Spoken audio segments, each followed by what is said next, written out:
Assalamualaikum warahmatullahi wabarakatuh.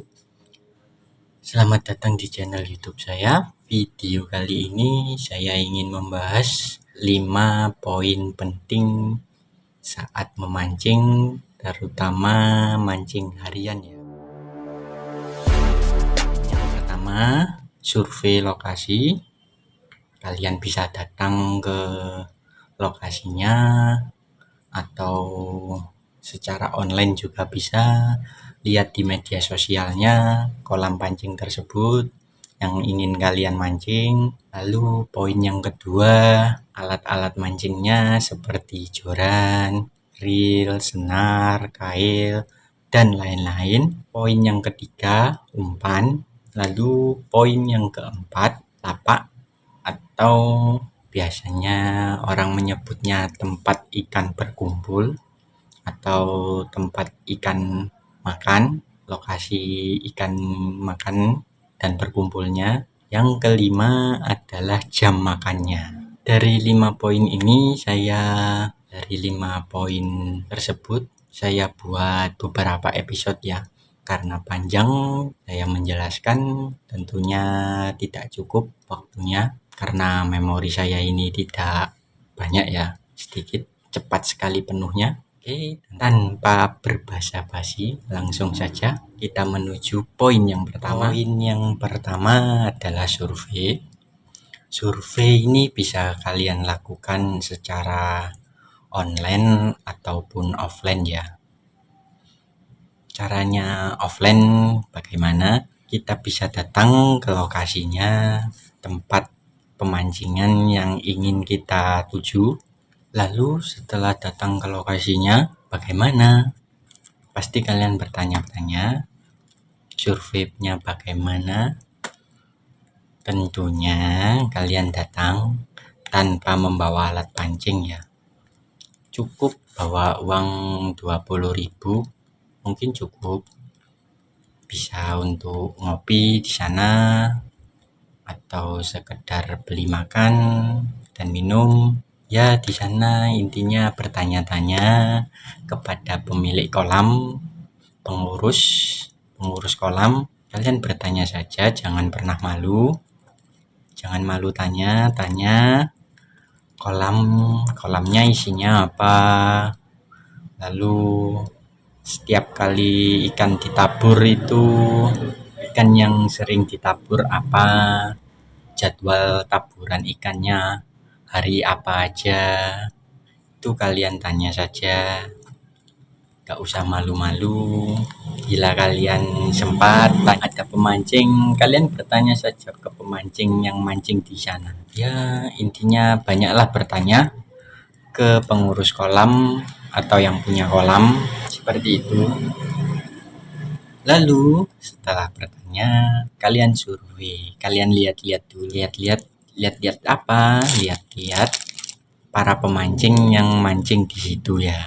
Contoh, ini sebagai contoh ya, taburan ikan hari Minggu, ikannya majalaya, tombro, ataupun ikan nila, gurame, patin, bawal, lele, itu ada semua. Taburan hari itu 500 kilo misalnya, itu kalian pantau dulu apakah banyak yang didapat para pemancing atau ikan tidak mau makan atau malah mogok makan ya. Biasanya ada yang dapat ikan naik semua, para pemancing ini dapat ikan semua rata, atau bisa juga semua pemancing itu boncos atau tidak dapat ikan sama sekali. Faktornya banyak sekali ya teman-teman. Faktor yang sering saya jumpai di lokasi mancing yang ditabur ikannya di hari itu kebanyakan mogok makan ya. Alasannya cukup simpel, dikarenakan ikan ini saat pengiriman turun dari pick up atau turun dari truk itu langsung masuk ke kolam, tidak ditanjar dulu atau dikarantina. Nah, itu yang membuat ikan mogok makan.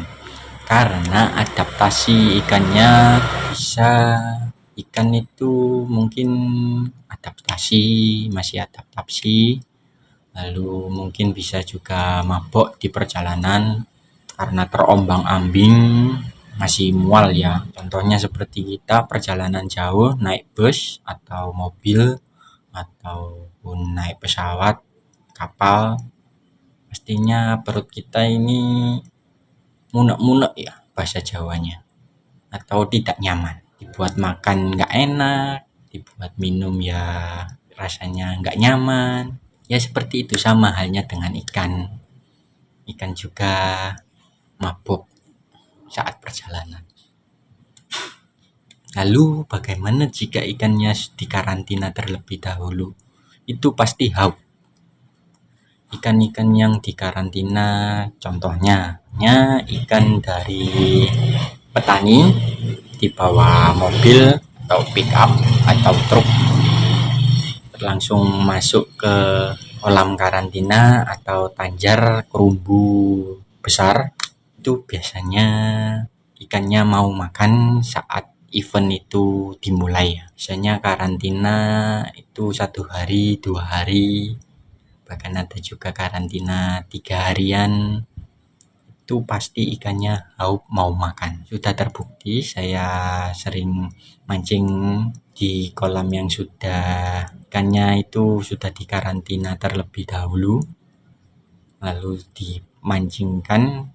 Saya mancing di situ dapat ikan lumayan, namun para pemancingnya banyak, jadi tidak maksimal hasilnya ya, karena banyak saingan. Seperti itu teman-teman. Nah, lalu bagaimana mengantisipasi jika ikannya dari petani langsung turun ke kolam tanpa dikarantina terlebih dahulu? Caranya cukup simpel. Kalian jangan mancing di saat ikan langsung turun ke kolam. Maksudnya jangan mancing di saat ikannya tidak dikarantina, karena sudah pasti kalian zong atau boncos. Meskipun umpan kalian itu jos-jos ya, sangat enak aromanya, pasti kalian boncos.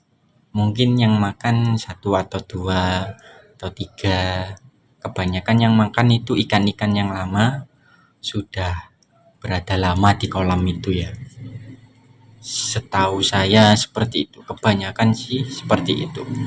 Saat saya memantau survei ke lokasi, kebanyakan seperti itu. Salah satu-satunya ya kalian mancing di esok harinya, atau mungkin 2-3 hari kalian baru mancing, karena sayang ya jika kalian mancing namun boncos, sudah keluar uang banyak, anggaplah tiketnya 100 ribuan, di saat hari itu juga taburan ikannya namun tidak dapat ikan, buang-buang uang 100 ribu, mending mancing di kemudian harinya. Seperti itu teman-teman. Lalu bagaimana jika caranya survei secara online ya? Anggaplah rumah kita ini jauh sekali, jauh dari kolam pancing tersebut, mungkin beda kota. Contoh seperti rumah saya di Surabaya, kolam pancing yang banyak itu yang sering saya datangi itu di daerah Sidoarjo ya.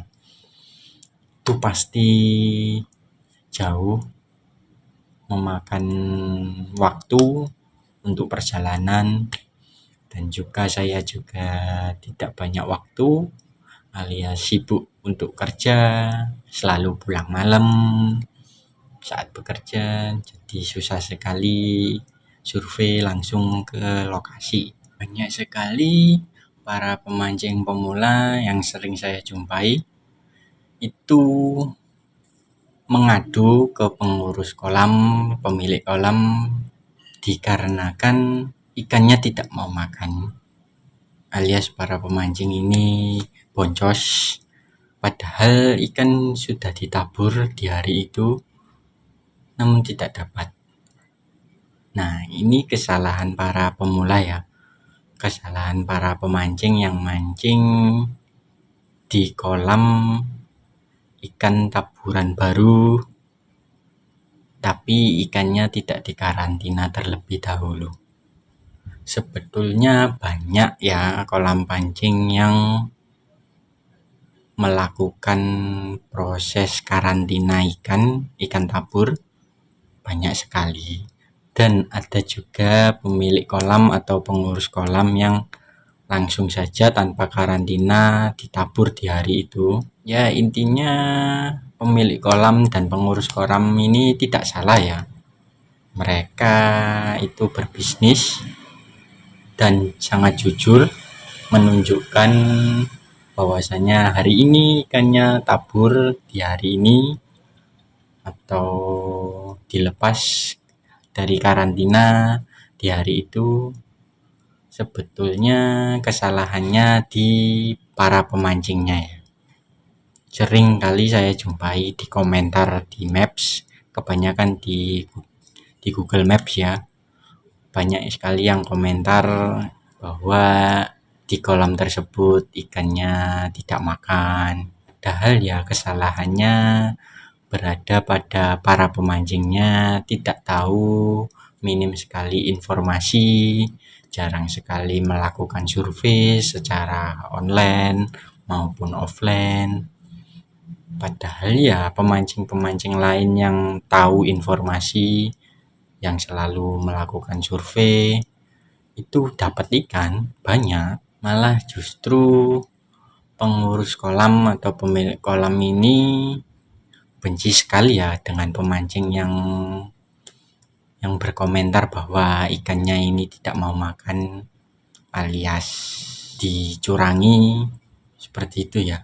Padahal ya para pemancingnya yang bermasalah, tidak tahu, malu bertanya mungkin. Saya yakin semua kolam itu jujur semua ya. Kenapa saya bisa mengatakan seperti itu?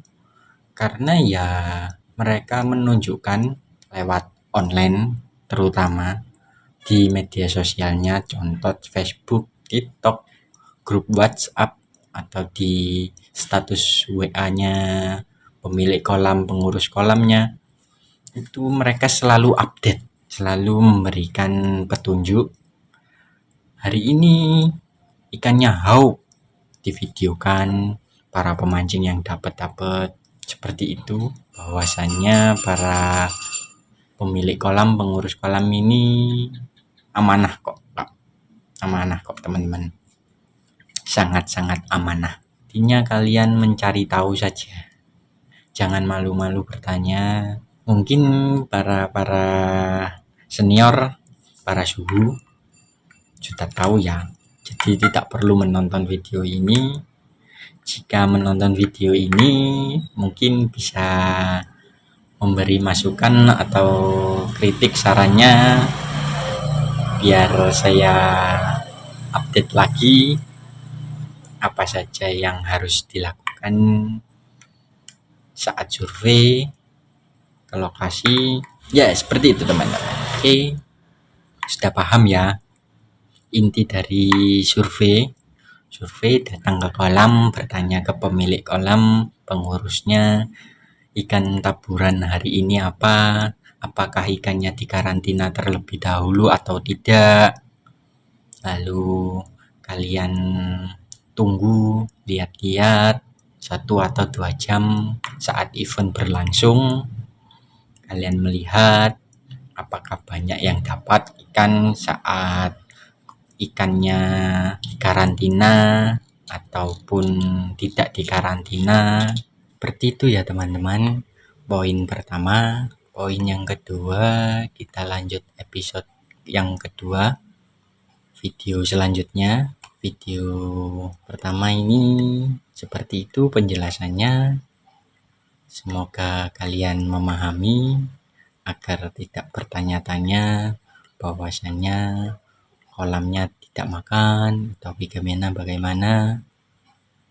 Semuanya ada pada kesalahan kita sendiri yang tidak tahu, yang malu bertanya.